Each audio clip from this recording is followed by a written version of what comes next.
Lanjut ya. Assalamualaikum warahmatullahi wabarakatuh. Di sini kami dari kelompok 5 akan mempresentasikan hasil diskusi kami mengenai review jurnal yang berjudul Peran Marine Protected Areas atau MPAS dalam mengurangi kemiskinan nelayan Peru di masa El Nino. Next.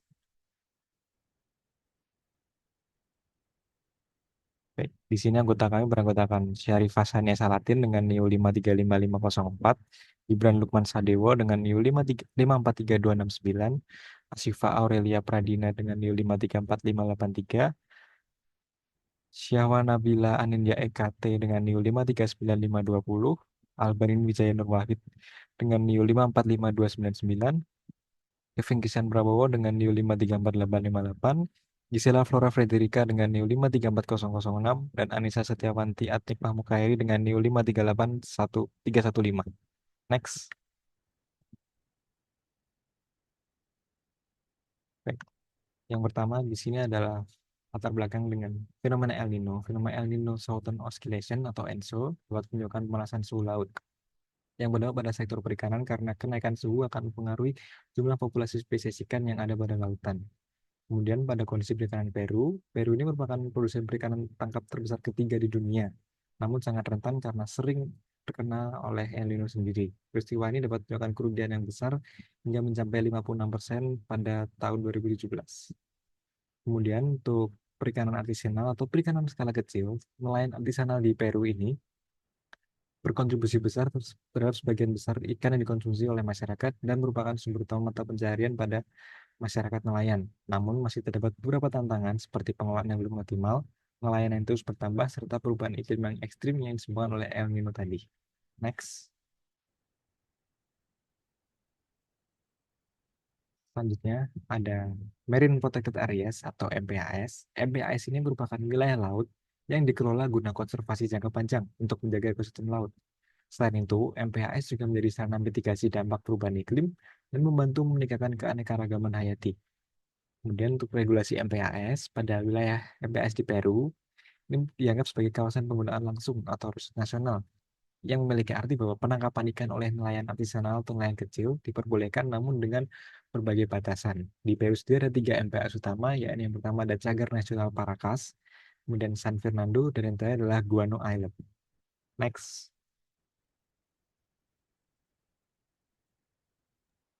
Yang selanjutnya yaitu kerentanan perikanan artisanal Peru. Yang pertama, ketergantungan pada sumber daya laut.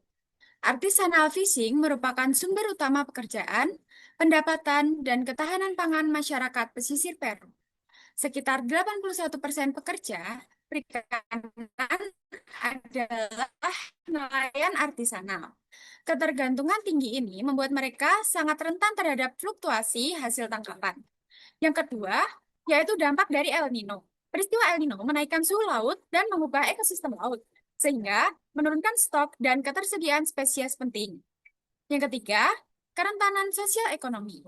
Banyak nelayan artisanal hidup dekat atau di bawah garis kemiskinan. Tingginya jumlah nelayan, pengelolaan yang tidak efisien, serta berkurangnya hasil tangkapan memperburuk kondisi ekonomi. Yang keempat, yaitu keterbatasan adaptasi dan pengelolaan. Rendahnya keterlibatan nelayan dalam pengelolaan kawasan lindung atau MPA, seperti di Paracas National Reserve, membuat potensi perlindungan ekosistem tidak sepenuhnya dirasakan oleh nelayan. Pemakaian alat tangkap yang merusak ekosistem memperburuk keberlanjutan sumber daya. Yang terakhir yaitu variasi regional. Dampak El Nino berbeda di tiap zona pesisir, baik pesisir utara, tengah, maupun selatan. Tapi, secara umum, nelayan artisanal di seluruh wilayah menghadapi resiko besar pada pendapatan, terutama di wilayah Piura dan Ica yang paling berdampak El Nino 2015.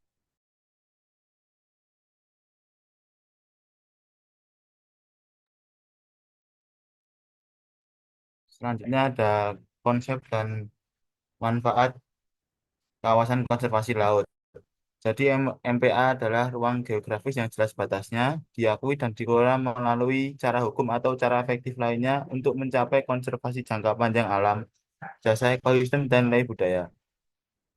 MPA ini bisa melarang atau membatasi pemanfaatan tergantung zonanya. Tujuan dari MPA adalah menyeimbangkan konservasi dan pemanfaatan berkelanjutan.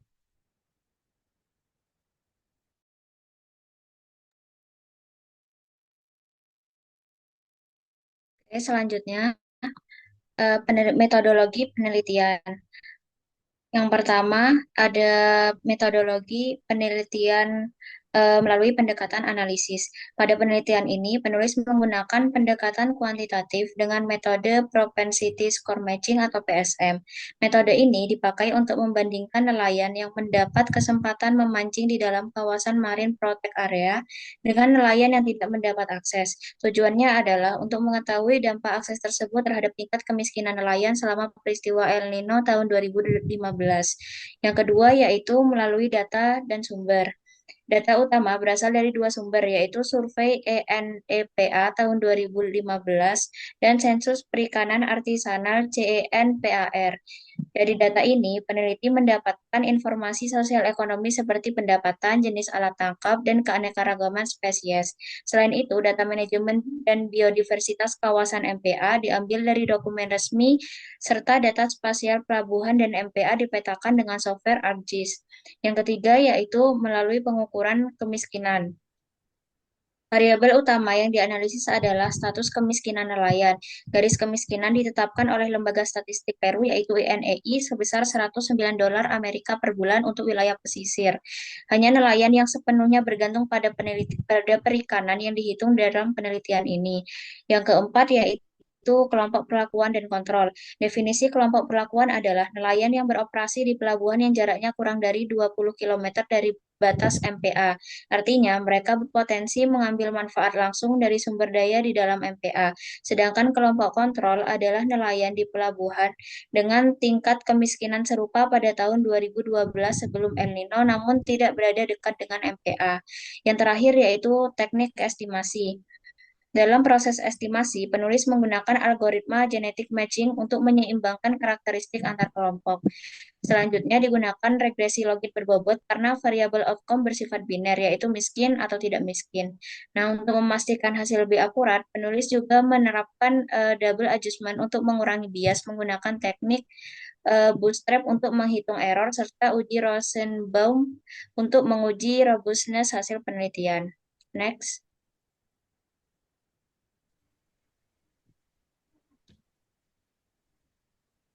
Berikutnya ada karakteristik MPA yang perlu dievaluasi.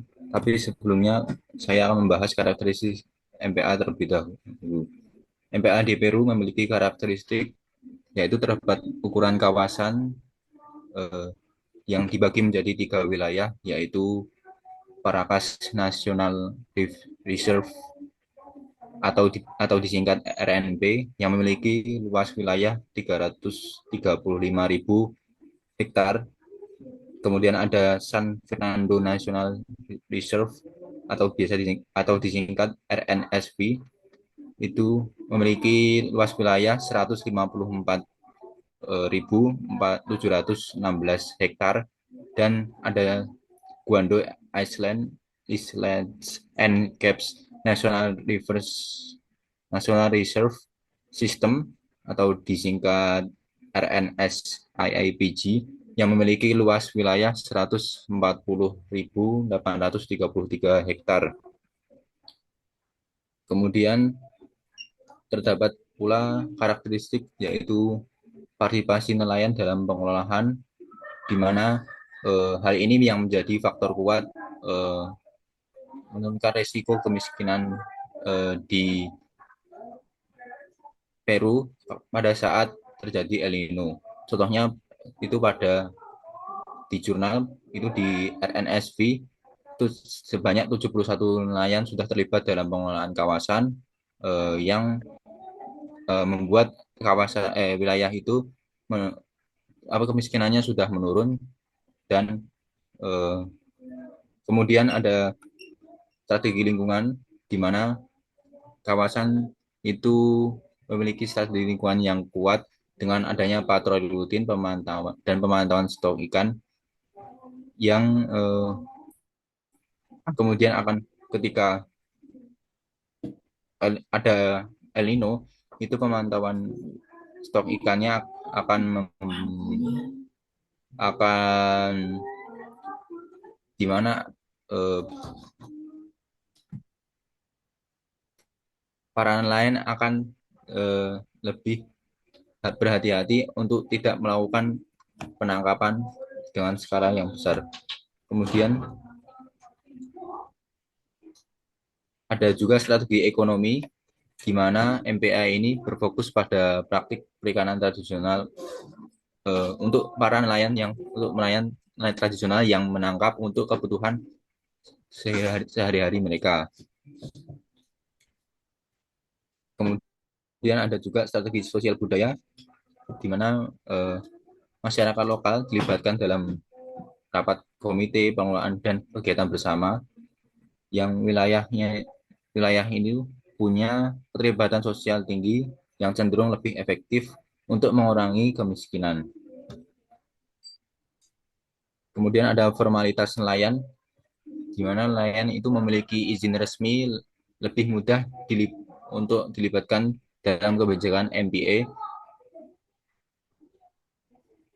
Kemudian ada juga pengetahuan lingkungan nelayan, di mana pemahaman ini tentang aturan konservasi dan juga aturan penangkapan berkelanjutan. Contohnya di RNB sebanyak 36,8% nelayan sudah tahu bahwa wilayah itu adalah wilayah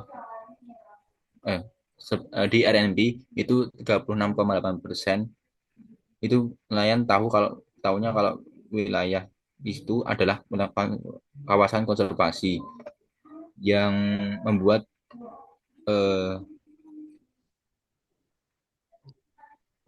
rendahnya keterlibatan masyarakat yang membuat angka kemiskinan di sana menaik. Next.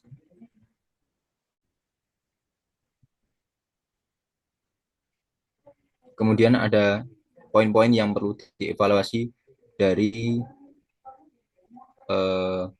karakteristik pada jurnal tersebut, yaitu adanya rendahnya keterlibatan nelayan di beberapa MPA. Contoh paling jelasnya itu ada di RNB, di mana hanya 3% nelayan yang ikut dalam pengelolaan kawasan, sementara yang 36,8%-nya itu tahunya kalau kawasan tersebut adalah kawasan konservasi. Kemudian ada tekanan dari perikanan industri, di mana di RNB itu lebih banyak kapal industri, padahal daerah MPA itu adalah daerah yang konservasi dan untuk para nelayan tradisional yang menangkapnya itu tidak secara banyak, kemudian hanya untuk kebutuhan mereka sehari-hari. Poin selanjutnya adalah menggunakan alat tangkap yang merusak. Nah, para aktivitas kapal industri ini kan mereka makainya alat-alat yang berisiko sehingga dapat mengganggu ekosistem.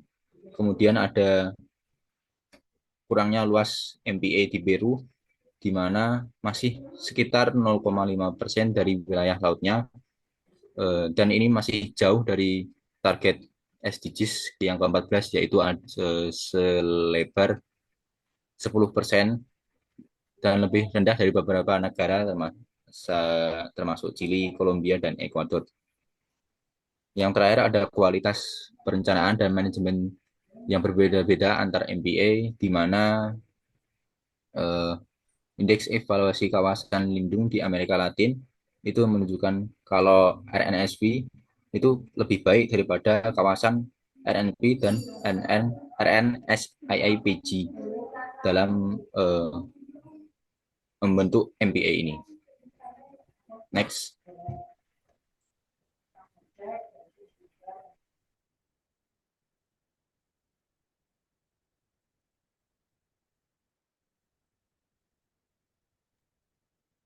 Baik, selanjutnya dampak MPE terhadap pengurangan kemiskinan.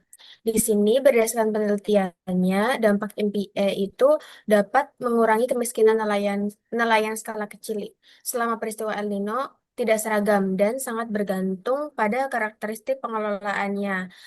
Nah, di sini di eh, peta ini eh, wilayah MPA itu dilambangkan dengan warna pink dan wilayah fishing activity yang biasanya itu dilambangkan dengan warna hijau.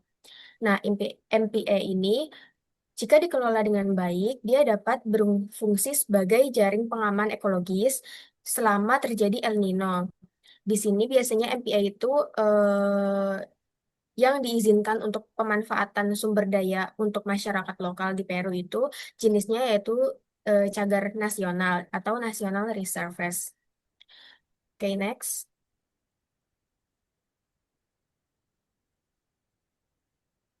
Nah, di sini menurut tabel yang keempat, eh, yang menunjukkan koefisien korelasi Pearson antara berbagai karakteristik MPE dengan pengurangan probabilitas kemiskinan. Di sini, jika nilai korelasi negatifnya semakin tinggi, berarti eh, nilai dari skor itu karakteristiknya semakin tinggi. Semakin besar nilai skor karakteristiknya, maka pengurangan kemiskinannya semakin besar.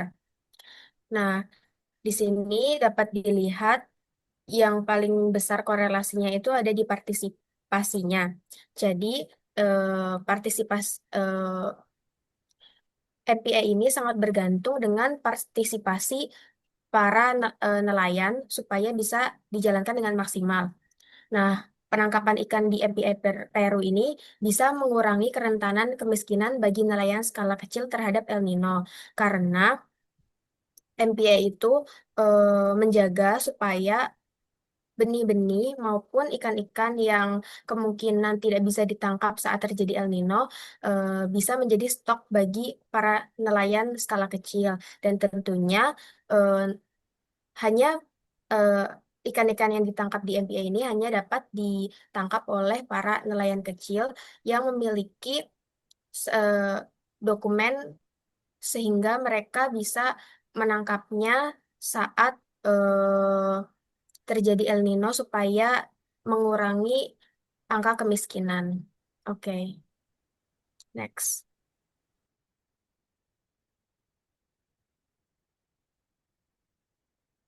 Selanjutnya, faktor-faktor penentu keberhasilan MBA. Yang pertama, partisipasi nelayan dalam pengelolaan. Ini adalah faktor utama yang paling kuat korelasinya dengan pengurangan kemiskinan, dengan koefisien kurang dari 0,73 RNSV.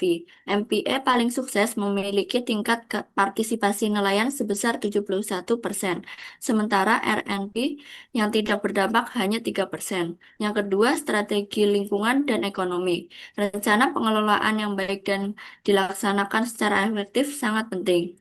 Yang ketiga, dampak ekosistem alat tangkap.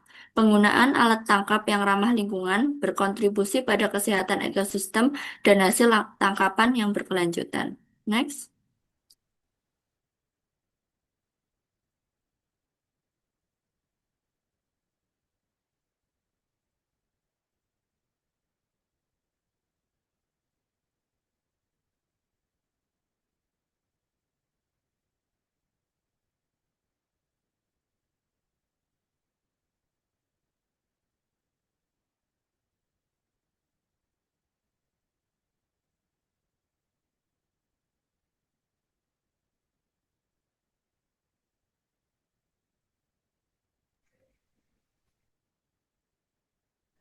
Oke, jadi kesimpulannya itu adalah keberadaan kawasan konservasi laut atau KKL di Peru memiliki potensi untuk mengurangi kerentanan nelayan tradisional terhadap dampak fenomena El Nino.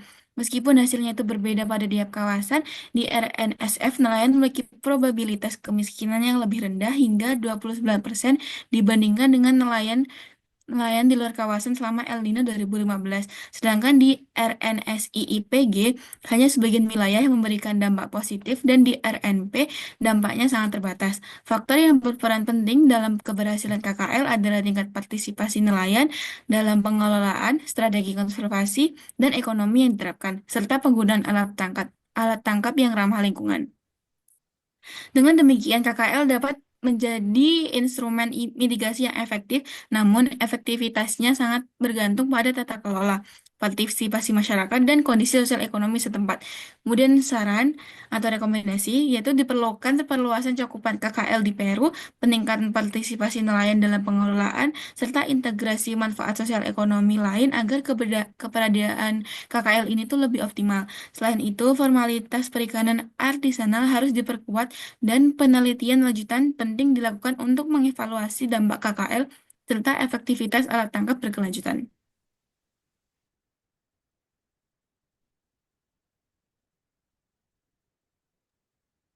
Baik, jadi tadi merupakan bahasan diskusi dari kami terkait review jurnal yang berjudul Peran Marine Protected Areas atau MPAS dalam mengurangi kemiskinan nelayan Peru di masa El Nino. Kurang lebihnya kami mohon maaf. Sekian dari kami. Wassalamualaikum warahmatullahi wabarakatuh.